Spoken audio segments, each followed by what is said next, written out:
નમસ્કાર મિત્રો, engineers education ચેનલમાં આપ સર્વેનું સ્વાગત છે.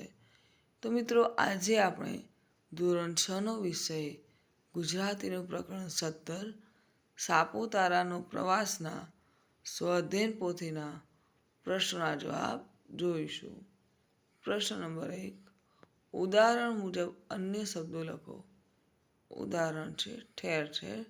તો એ બીજા શબ્દો આપણે લખીએ દેખાદેખી, ખળખળ, લબોલબ, ટપોટપ, લબોલબ, બેઠા બેઠા, મનોમન, રાતોરાત, ખાતા પીતા, આમ તેમ, પાસે પાસે, વન વન, કલબલ, જોરશોર અને પથરાળ. પ્રશ્ન 2 જોઈએ. યોગ્ય જોડકા જોડો અને જોડાયેલ શબ્દોનું વાક્ય બનાવો. તો જુઓ, ઉગતો તો સૂરજ, ઇમારતી તો લાકડો, ઉભરાતો તો સૌંદર્ય, રંગીન તો અજવાળું ને ઊંચા તો ઝાડ. હવે આપણે વાક્ય બનાવીએ છીએ. પૂર્વ દિશામાંથી સૂરજ ઉગી રહ્યો છે. વાક્ય નંબર 2. મકાન બનાવવામાં ઇમારતી લાકડું ઉપયોગી છે. વાક્ય નંબર 4. આછા અજવાળામાં જંગલનું સૌંદર્ય ઉભરાતું હતું. વાક્ય નંબર 4. દીવાઓનું રંગીન અજવાળું દેખાતું હતું. વાક્ય નંબર 5. રસ્તાની બંને બાજુ ઊંચા ઝાડ છે. આગળ જોઈએ. પ્રશ્ન નંબર 4. નીચેના વિધાનોમાં સાપુતારાને લગતી બાબત હોય તો હા અને ના હોય તો ના લખો.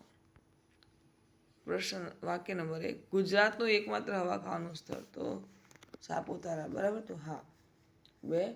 નૌકા વિહારની સગવડ સાપુતારાને લગતી છે તો હા.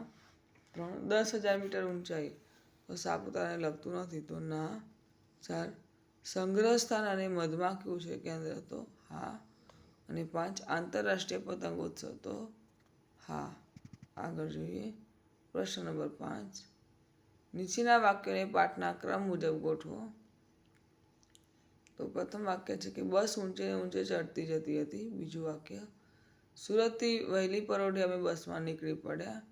3. મધમાખી ઉછેર કેન્દ્રમાંથી મધ લીધો. 4. આહવા જોઈ ફરી પાછા અમે બસમાં ગોઠવાયા. 5. પ્રવાસી બંગલામાં અમે ગોઠવાયા. તો ઘટનાક્રમ મુજબ લખીશું તો પ્રથમ વાક્ય આવશે કે સુરતથી વહેલી પરોઢે અમે બસમાં નીકળી પડ્યા. વાક્ય નંબર 2 આવશે બસ ઊંચે ને ઊંચે ચડતી જતી હતી. વાક્ય નંબર 3 આવશે આહવા જોઈ ફરી પાછા અમે બસમાં ગોઠવાયા. વાક્ય નંબર 4. પ્રવાસી બંગલામાં અમે ગોઠવાયા. અને વાક્ય નંબર 5. મધમાખી ઉછેર કેન્દ્રમાંથી મધ લીધું. આગળ જોઈએ. પ્રશ્ન નંબર 6. નીચેના વાક્યો ખરા છે કે ખોટા તે જણાવો. વાક્ય નંબર 1.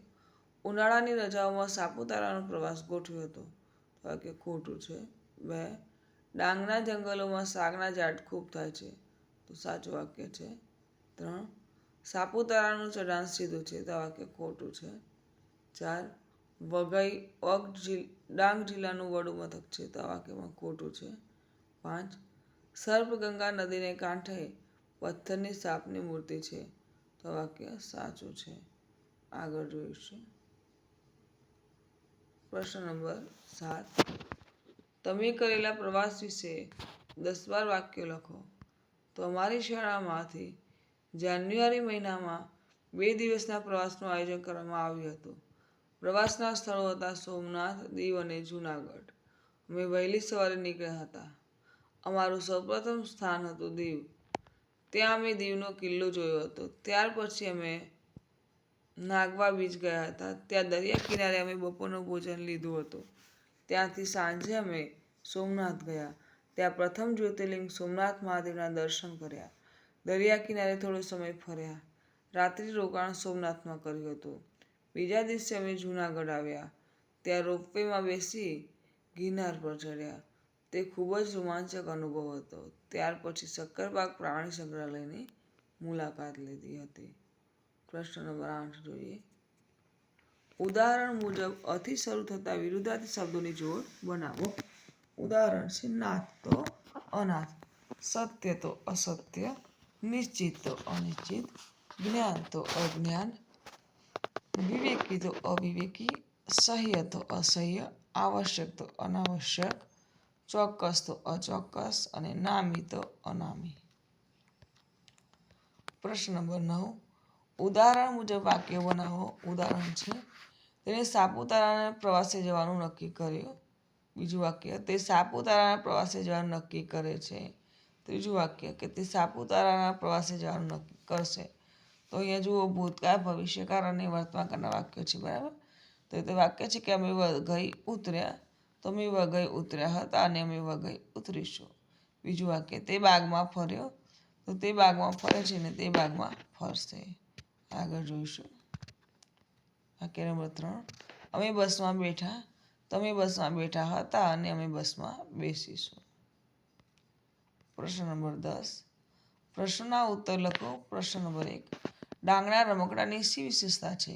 તો ડાંગના રમકડા વાંસમાંથી બનાવેલા હતા. હાથ ઉપયોગના આ રમકડાની વિદેશમાં પણ માંગ હતી. પ્રશ્ન નંબર 2. ડાંગી પ્રજામાં કયા કયા ગુણો હોય છે? તો ડાંગી પ્રજામાં ભોળી, ભલી અને માયાળુ હતી. પ્રશ્ન નંબર 3. ગિરિમથક એટલે શું?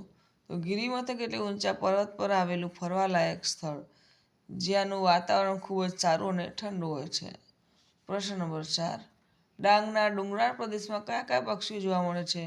તો ડાંગના ડુંગરાળ પ્રદેશમાં કબૂતર, મોર, તેતર અને મરઘા જેવા પશુઓ જોવા મળે છે. તેમજ વાઘ, દીપડા, ઝરખ અને હરણ જેવા પ્રાણીઓ પણ જોવા મળે છે. પ્રશ્ન નંબર 5. સાપુતારાની મૂળ જગ્યા વિશે તમે શું જાણો છો?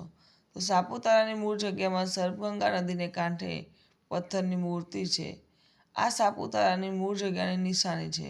ડાંગી લોકો હોળી અને વાઘ બારસના રોજ આવીને પૂજા કરે છે. પ્રશ્ન નંબર 6. સાપુતારાની મુલાકાત લીધા પછી મનમાં કેવી લાગણી થઈ? તો સાપુતારાની મુલાકાત લીધા પછી મનમાં એવું લાગે છે કે વધારે સમય લઈને મુલાકાતે આવવું જોઈએ. તો મિત્રો, અહીં આપણો વિડીયો પૂર્ણ થાય છે. તો જો આપને મારો વિડીયો ગમ્યો હોય તો વિડીયોને લાઈક કરો, શેર કરો અને મારી ચેનલ એન્જિનિયર્સ એજ્યુકેશનમાં જો આપ નવા હોય અને હજુ સુધી મારી ચેનલને સબસ્ક્રાઈબ ના કરી હોય તો મારી ચેનલ એન્જિનિયર્સ એજ્યુકેશનને સબસ્ક્રાઈબ કરો અને જોતા રહો આવનાર નવા વિડીયો. મારો વિડીયો સંપૂર્ણ જોવા બદલ આપ સૌનો આભાર.